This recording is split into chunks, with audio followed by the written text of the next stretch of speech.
Hello listeners, जैसा कि आप सब जानते हैं कि हमने एक पॉडकास्ट स्टार्ट किया है, पॉडकास्ट की सीरीज स्टार्ट करी है जिसमें कि मैं 4 एपिसोड्स लेकर आऊँगी on how to stop overthinking permanently. पिछले 2 एपिसोड्स में हमने देखा कि ओवरथिंकिंग क्या है और उसके कॉजेज़ क्या है। फिर सेकेंड एपिसोड में हमने देखा कि ओवरथिंकिंग के क्या हार्मफुल इफेक्ट्स हैं। और आज जो मोस्ट अवेटेड एपिसोड नंबर 3 हमारा लॉन्च हो रहा है, जिसमें मैं आपको बताने जा रही हूँ कि कैसे हम ओवरथिंकिंग को परमानेंटली जड़ से मिटा सकते हैं। Yes, you heard me right, permanently मैं आपकी इस प्रॉब्लम को सॉल्व कर दूंगी अगर आपने मेरे इस पूरे पॉडकास्ट को ध्यान से सुना। आपने तो बहुत सारे वेज सुने होंगे पुराने, बट आज मैं आपको कुछ नई चीज़ें ऐसी बताऊंगी जो आपने पहले कभी सुनी नहीं होंगी, बट वो आपके लिए बहुत ज़्यादा यूज़फुल रहने वाली है। और अगर आप उन्हें ढंग से अप्लाई करेंगे तो मैं आपको अश्योर करती हूँ कि आपकी ओवरथिंकिंग की प्रॉब्लम परमानेंटली सॉल्व हो जाएगी। और इसके साथ ही एपिसोड नंबर 4 में हम कुछ प्रैक्टिकली चीज़ों को अप्लाई करेंगे, जैसे जर्नल मेकिंग और मेडिटेशन। ये सब मैं आपसे करवाऊंगी, मैं आपको बताऊंगी कि कैसे कैसे करते हैं, स्टेप्स बताऊंगी। ब्रेन ग्राफ्स हम ड्रॉ करेंगे, जर्नल को मेंटेन करेंगे, लॉग बुक बनाएंगे ब्रेन की, बहुत फन फील्ड एक्टिविटीज़ करेंगे हम, ठीक है। बट इस वाले पॉडकास्ट में मैं आपको बताऊंगी कि कैसे हम कुछ स्किल्स के माध्यम से ओवरथिंकिंग की प्रॉब्लम को जड़ से मिटा सकते हैं। तो चलिए जानते हैं इसके बारे में। देखिए, इसको सीखने के लिए जो स्किल्स मैं आपको बता रही हूँ ओवरथिंकिंग से डील करने के लिए, पहले आपको 4 तरीके की ओवरथिंकिंग के बारे में जानना बहुत ज़रूरी है, ठीक है। ओवरथिंकिंग 4 टाइप्स की होती है। पहली होती है रूमिनेशन अबाउट द पास्ट। देखिए, रूमिनेशन वर्ड का मतलब आपको यहाँ पे समझने की बहुत ज़्यादा ज़रूरत है, क्योंकि मैं पूरे पॉडकास्ट में ये बोलती जाऊँगी रूमिनेशन, बहुत बार ये वर्ड आएगा, तो इसका मीनिंग समझ लीजिए। रूमिनेशन का मतलब होता है किसी भी चीज़ पर डीपली सोचना, बहुत गहराई से सोचना, ठीक है। जब मैं बोल रही हूँ रूमिनेशन ऑफ द पास्ट, ये एक तरीके की थिंकिंग है कि रूमिनेशन अबाउट द पास्ट मतलब आप पास्ट के बारे में बहुत ज़्यादा गहराई से सोच रहे हैं, ये एक तरीके की ओवर थिंकिंग हो गई। दूसरे तरीके की ओवर थिंकिंग है कि वरी अबाउट द फ्यूचर, कि आप फ्यूचर को लेके बहुत ज़्यादा वरिड है, बहुत ज़्यादा परेशान है, बहुत ज़्यादा वरी कर रहे हैं, ठीक है, तब आपको ओवर थिंकिंग हुई। तीसरे टाइप की ओवर थिंकिंग होती है ओवर एनालाइजिंग डिसीजन। मैंने सही किया क्या, मैंने गलत किया क्या, मैंने सही किया क्या, मैंने गलत किया क्या, तो ये ओवर एनालाइजिंग।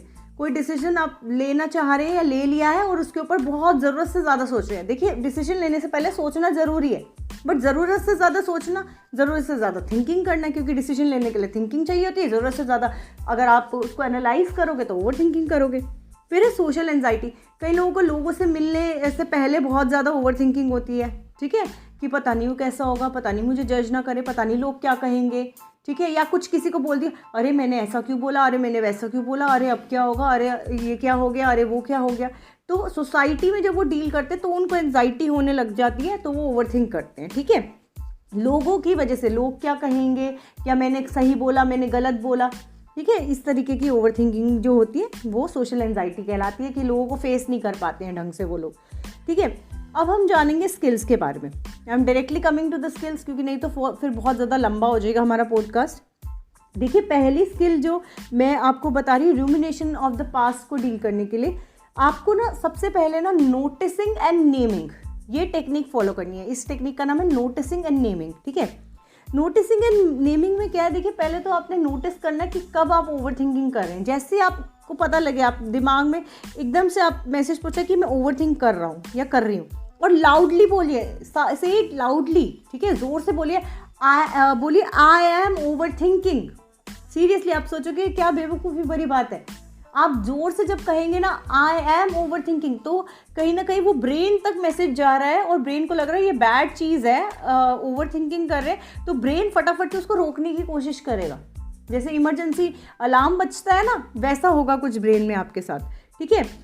और आपने देखा होगा बचपन में टीचर भी बोलती है कि बेटा बोल बोल के पढ़ो तो याद होगा, ठीक है। क्यों पढ़ते थे हम बोल बोल के, क्योंकि वो ब्रेन में डायरेक्ट जा रहे हैं मैसेजेस, जो बोल रहे हैं वही ब्रेन तक जा रहा है, ठीक है ना।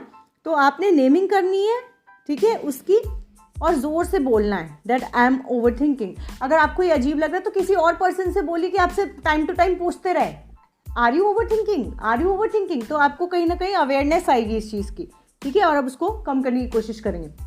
फिर आपने ना इसी स्ट्रेटजी में देखना है, रूमिनेशन ऑफ पास्ट में ट्रिगर्स लर्न करने हैं अपने, हर चीज़ के पीछे ना एक कारण होता है। तो कई बार ना कुछ ट्रिगर्स मिलते हैं, कुछ ऐसी सिचुएशन क्रिएट होती है कि जब आप ओवरथिंक कर रहे हो। मैं एक छोटा सा एग्जांपल दूंगी, थोड़ा सा जल्दी देने की कोशिश करती हूँ एग्जांपल आपको।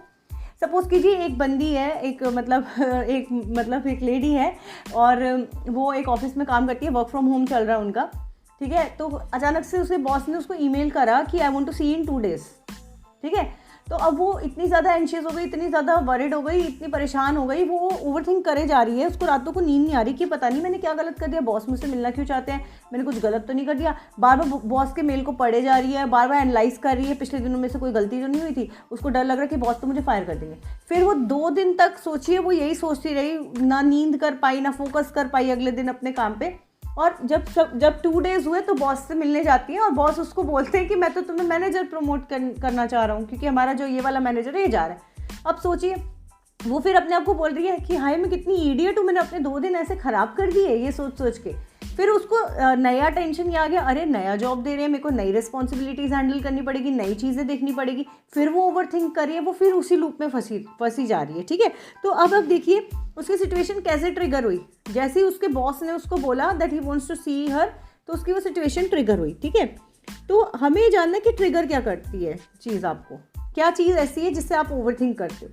फिर उसको प्रिडिक्ट करने की कोशिश कीजिए, उस ट्रिगर को प्रिडिक्ट करिए, सिचुएशन देखिए। और इसको करने के लिए आपको 2 अप्रोचेस यूज़ करनी है, इसी में ही आएगा ये। एक तो आपको लिमिटेशन सेट करनी है ओवरथिंकिंग के ऊपर, मतलब ओवरथिंकिंग के ऊपर लिमिट लगाएंगे हम।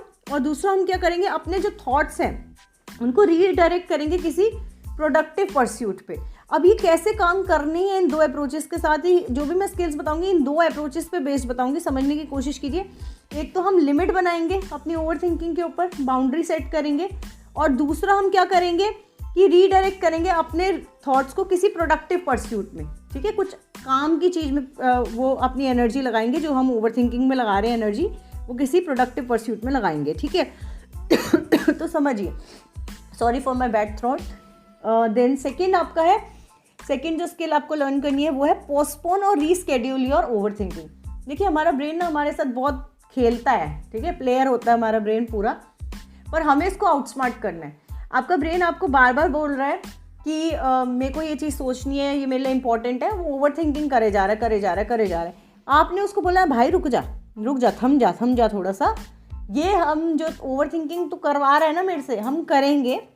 सपोज आप उसको बोल दो कि ये कल करेंगे 2 बजे, ठीक है।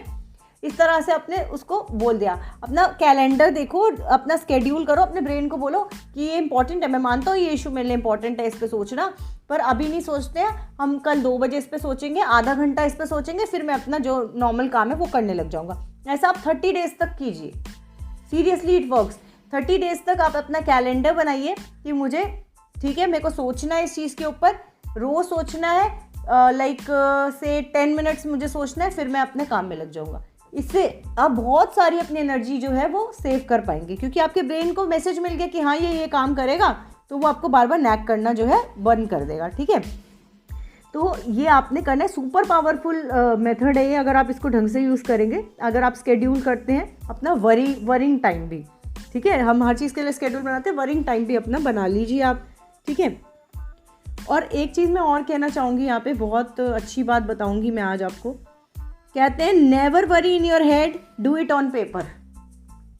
अगर कभी टेंशन हो रही है ना, दिमाग में वरी मत करो, पेपर पर निकाल दो।